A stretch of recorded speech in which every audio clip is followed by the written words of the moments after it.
faith, family, and the future of our community. Welcome to Ashonda at Large. We are at one of the most critical times in the history of our nation. I'm not talking about the United States. I'm talking about Black people. The nation inside of a nation. We're at the most critical time. More critical than the Civil Rights era. More critical than the Emancipation Proclamation. This stage that we're at the 400-year marker of our arrival to America by way of the transatlantic slave trade to Jamestown, Virginia, is the most critical moment that we have faced in a very long time. Many of us who are aware of our Hebrew identity are doing what we can to wake our brethren up. We're talking about going back into the scriptures, getting out of the religious mindsets that have kept us bound to the Black Baptist, the Black Catholic, Black Protestant churches, and do nothing to show forth the identity of this people group called the so-called African American. Many of us are trying to wake our brethren up, and we're seeing things explode like never before. As someone once said, the rattling of the dry bones of Ezekiel. And even in this critical juncture in our nation, where people like myself are speaking against the Black genocide that is the abortion industry, which kills more of our children than any other agent, period. Even as we're at this place, even as our brothers and sisters are lobbying for our reparations through the American descendants of slaves, even as we're seeing a unification take place that is unprecedented.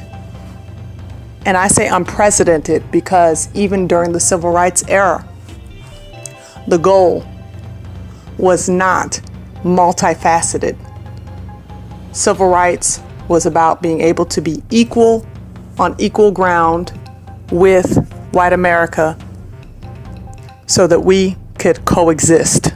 This is not what's happening in 2019 for us as a people. We are waking up to the reality that, as Martin Luther King Jr. himself said, we are in a burning house.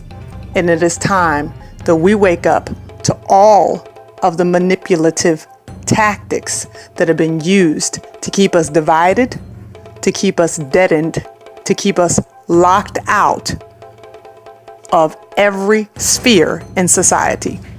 Not one, not just spiritually, but economically, socially, relationally, bodily, with our nutrition.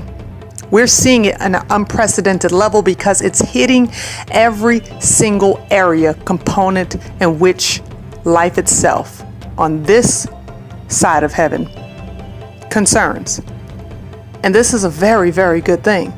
But then we have this other issue here, which we're going to address today. We have the same thing that our ancestors battled with coming once again to rule over us, the idols. Today we're going to talk about the Black idols that keep us distracted. Now, I've heard a number of commentators addressing the situation with R. Kelly, addressing the situation with Bill Cosby, addressing the situation with Oprah Winfrey and Michael Jackson. And I've reserved my opinions about these matters till I thought to come with a different perspective, because I don't like to be an echo. I really don't like to be an echo. I try to be prayerful about what I'm going to say before I say it and how it's going to ultimately impact and affect us in our unification that we are called to have.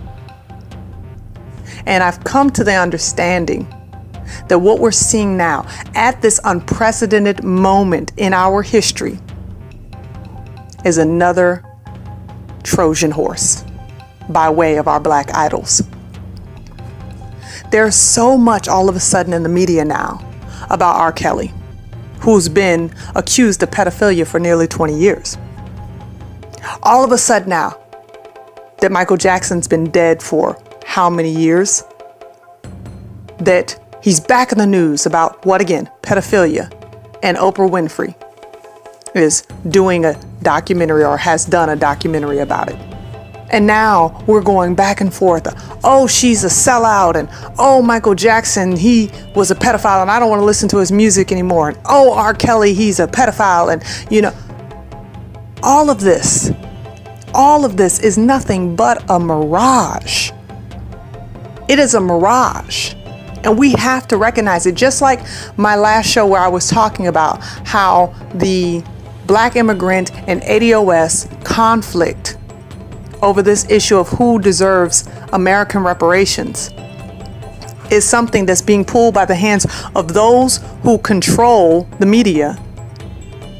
And we cannot allow ourselves to be disunited over that. We too have to recognize this other Trojan horse, because we're spending our energy focusing on those who have made their decisions.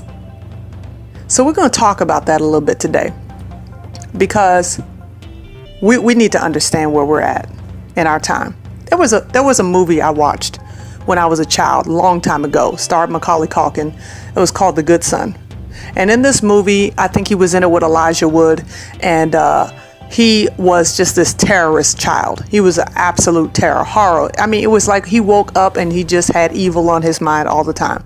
He did everything he possibly could to fulfill wickedness. And Elijah Wood, I guess it was his cousin, he came in and, he was like a normal, typical child, but he had good behavior. He was seeing all this wickedness his cousin was doing, and he didn't want any parts of it. But this cousin was so wicked that he even wanted to go the extent of hurting his family.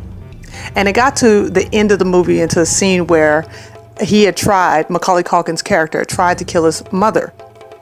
And the mother, she was hanging off of a cliff, holding in her hand, one hand Elijah Wood, and on the other hand, Macaulay Culkin. And both of them are crying for her. Now, Elijah Wood was not her biological child. Macaulay Culkin's character was crying out, "Mother, mother, save me." And she was at such a critical moment in her life, she didn't know what she should do. Biologically, this was her child, but she knew he was wicked. And the other one, he was family, but she knew that he didn't deserve to die. So she made the hard decision to release her child to the rocks and the clefts below. And she brought up the Elijah Wood's character, and the mother had the loss. I brought that up because when we're looking at this current climate that is the entertainment industry, we're dealing with Macaulay Culkins here. We're dealing with people who biologically belong to us, their family, who belong to our lineage. They are Hebrews. But they made a decision a long time ago that they did not want to serve the Most High Yah. They made a decision a long time ago that they weren't interested in the God of Abraham, Isaac, and Jacob. They made a decision a long time ago that fame and fortune in serving the God of this world, Ha-Satan, was more important to them than humbling themselves before their creator. Oh yeah, we're going to talk about it because, you see, we're focused on whether or not R. Kelly is guilty of pedophilia or whether or not Michael Jackson is guilty of pedophilia. What I want to address here is this whole issue that we're dealing with in our community concerning these idols, because the fact of the matter is, regardless of the talent that has been put before us, I grew up listening to MJ. I remember when the whole news was shut down. Everybody's program that they were watching on TV was shut down for a Michael Jackson exclusive video. I remember when he did Remember the Time with Eddie Murphy and Iman, and it was Egyptian theme, and it felt like Black Panther, like Black Pride, I remember that. But when I became born again, I remember one of the first questions that I asked the Most High was, I said, there is worship music for you in the church, but is there worship music to the devil? And sometimes some questions you ask that, you don't have the intellect or the capacity within yourself to ask those questions. It's like the Ruach HaKodesh just puts it in you and you think it's you asking, but it's really, he's trying to get you to uncover some stuff that you didn't even know you needed to uncover. Hey, this is Ashonda coming to you for a brief minute to invite you to subscribe to my channel, as well as hit that notification bell so that you can get the latest content as soon as it comes out. Well, I hope you're enjoying today's discussion. Back to the podcast. Well, sure enough, after I prayed that question out, a few days later, I met up with some people who were listening to Christian rap. My husband and I, who at the time we weren't married, and we went over their house and we saw something called The Truth Behind Hip Hop. And if you have not seen The Truth Behind Hip Hop, stop listening to this right now, because you need to really wake up. The Truth Behind Hip Hop with Elder G. Craig Lewis at the time, now he's a pastor, just blew my mind, because my question was answered about worship of Satan. I had no idea that when I was raising my hands up, when Jay-Z said H to the Izzo, V to the Izzy, that's the anthem, get your hands up, that he was spelling out the word Jehovah, and he said, I'm Jehovah, God of the streets. And we're raising our hand, raising our members to worship Jay-Z, who worshiped Satan. So by proxy, we were worshiping Satan. I had no idea. I had no idea that on his Black album that he had a song called Lucifer. I had no idea. You see, the wool is still being pulled over many of our eyes when we're trying so hard to protect our idols. R. Kelly, he is in the same boat. He worships the devil just like the rest of them. Why? Because whether or not they did it in their ignorance, they still signed over their souls. They signed them over. And we're sitting here debating about whether or not these people deserve our attention and our energy at the most critical juncture in our history here in the United States. You see, I have to come from this position, because what's happening is that we're not seeing how focusing on whether or not R. Kelly should go to jail for 7 years, or whether or not we should dig up the bones of Michael Jackson, or whether or not we should see Oprah Winfrey for the traitor that she is. Come on, y'all. She's always been a traitor. Oprah Winfrey, own, O-W-N is N-W-O backwards. She's been working for the New World Order for a long time. I mean, when is she going to do a documentary on Harvey Weinstein? She's not going to. Hello. So whether or not we need to be spending our time absorbing that, when there are much more critical issues to the unification of us here in the United States, as well as throughout the diaspora, again, we have to look at the puppet masters and see how they have continuously controlled us. We have to. Because in order for us to really come to the place of unification that we're supposed to, and a lot of people aren't going to like this, our eyes have to be taken off of the idols. They have to be taken off of the flesh. We have to put our eyes on the Most High Yah, because the fact of the matter is that Pharaoh's hand was moved not because of anything that Moses did, but it was moved because of how the Most High Yah moved through Moses. He was the focus. You see, if it was about a man, then when Moses was the prince of Egypt, the delegates could have worked that out for the freedom of our ancestors. But no, the Most High put him on the end of the backside of a desert for 40 years till all of him was removed from himself and he didn't even care anymore. He was a dead man walking, and then sent him back into the house of Egypt. And he then showed his wonders. So we're getting caught up on the wrong thing. But see, the Israelites back then are doing the same thing that they're doing now. They're making a golden calf. We got to stop focusing and fixating on these entertainers, because it's really not about entertainment, it's about detainment. And while we're sitting there watching Gayle King interview R. Kelly, and I watched about 2 or 3 minutes of it. I didn't even watch the R. Kelly interview, but I watched about 2 or 3 minutes of the girls who are his so-called girlfriends talking about how their parents have set them up. And I thought, man, this is such foolishness. This is the problem that we have in our community. And I know this kind of stuff goes on. I've talked to girls whose parents have told them they can entrap a guy, get pregnant, so that guy is always beholden to them. I've talked to girls like this. And I'm sitting here saying, okay, so you got these corrupt, dysfunctional parents that are prostituting their children, or you have these delusional, mind-controlled young people who are so defensive and can't even see that they are drinking Kool-Aid. And all of that is stealing our focus, because they bowed their knee to Baal. They've already bowed their knee to Baal. They've already decided whom they will serve. Now, do we pray that they would turn and change their ways? Sure we do. But am I going to say, oh, let's all go as pastors and lay our hands on R. Kelly, who's unrepentant? No. Don't even come at me like that. Don't even come at us like that. Like you don't even have any repentance in your heart. You don't see anything that you've done as wrong, as immoral, as breaking the standards of the Most High Yah. But we're supposed to dedicate our time and our energy to you. You made your bed, as the old folks used to say. Now you got to lie down in it. We, those who have not bowed the knee to Baal, we have work to do. We have to call out the Jezebelic system.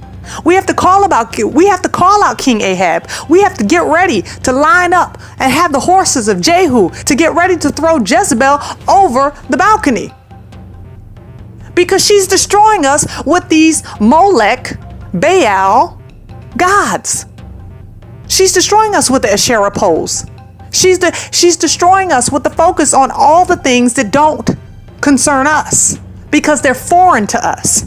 This is why the Most High got angry with his people, because they're constantly falling for the sexual idols of the nations around them, of all the heathenistic nations. So R. Kelly has set himself up as a sex idol. Michael Jackson did everything he could to try to come against himself as being labeled a weird sex addict. But we're focusing on these people who have already signed, sealed, and delivered their souls over to Hasatan. But what about our homes? But what about our unity? Are we in healthy and intact homes? Are we in healthy and intact marriages? Do we spend time with our children? Do we eat dinner with our children? Do we teach our children the ways of the Most High? Do we teach our children the ways of righteousness? Are we serving our community?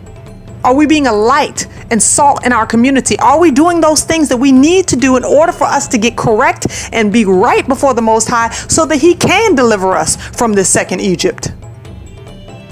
Or are we grabbing our popcorn and chewing for the latest gossip over these celebrity idols?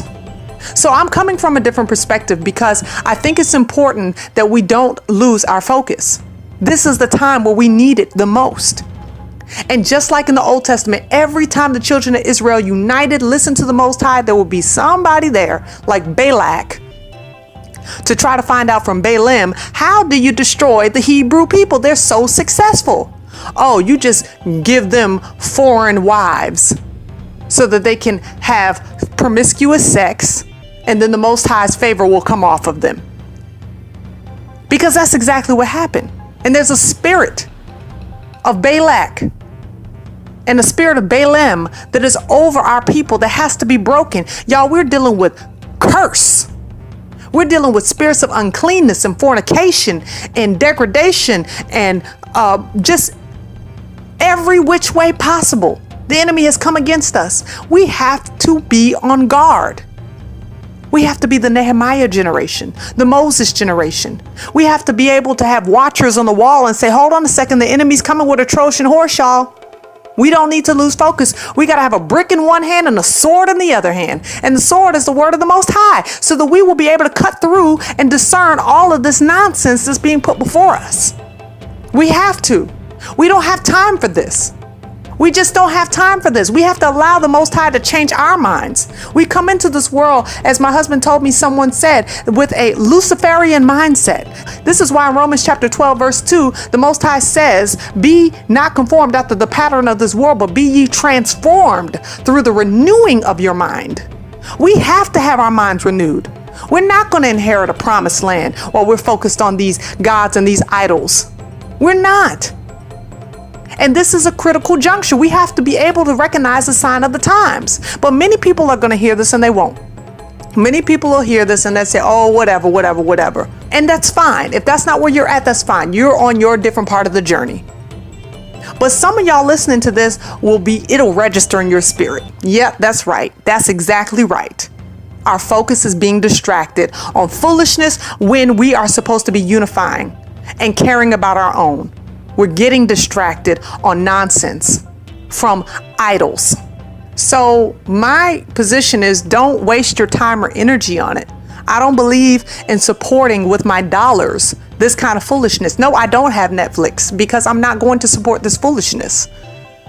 Y'all have to understand that we have to make a proactive choice to proactively repent from this garbage, from this system that is set up and designed to destroy us. So what I am imploring my people to do is to make the hard decision to cast down and burn your idols. Burn them.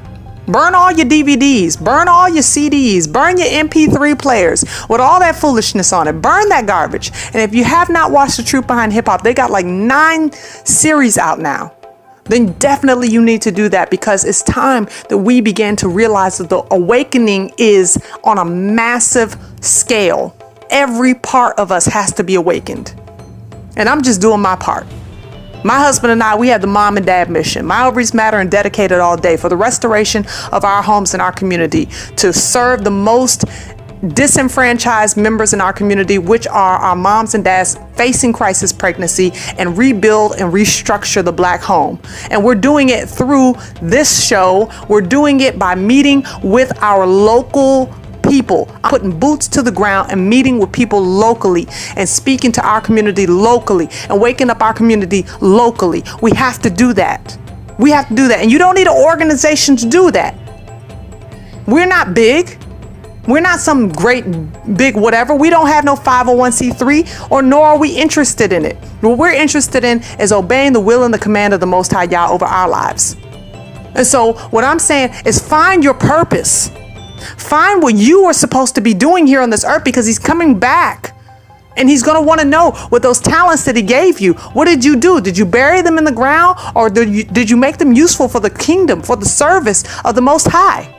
So I digress. I'm not going to go on any longer, but all I'm going to say is just stop being distracted. Don't get so sucked in and pulled into the stuff. I understand that we need to know what's going on to a degree, a modicum of an understanding of what's going on in the culture, but don't get yourself wrapped in it. Like, why spend all that time looking at what Lifetime has to say about, R. Kelly or whoever? We already know they're going to protect their own. They're going to constantly come against us. But since we know that we don't have to play their game, let's not play their game. And y'all, I definitely want to know what you think. In the comment section below, please let me know what your thoughts are about these Black idols, R. Kelly, Oprah Winfrey, Michael Jackson. What your thoughts are. Do you see this as a threat to us as a people, a distraction, or do you think that it's not that big a deal? Let me know what you think in the comment section below. Thank you to my subscribers. And if you haven't gotten a chance to subscribe, definitely please do so for excellent content. As always, thank you so much for listening to Ashonda at Large. Please hit that like button so we can get this word out. This is a new channel, but we want to grow it. So please hit that like button on this on your way out, and definitely share it. Share it on your social media pages. For more information about the Mom and Dad Mission, definitely check out the description link below. It's very simple. Hashtag My Ovaries Matter, or dedicated all day to your post about anything concerning the rebuilding of our community. And let's end Black genocide. Thank you again for listening to Ashonda at Large, where we do discuss faith, family, and the future of our community. As always, love yourself without hating your enemies. And until next time, Yah bless and shalom.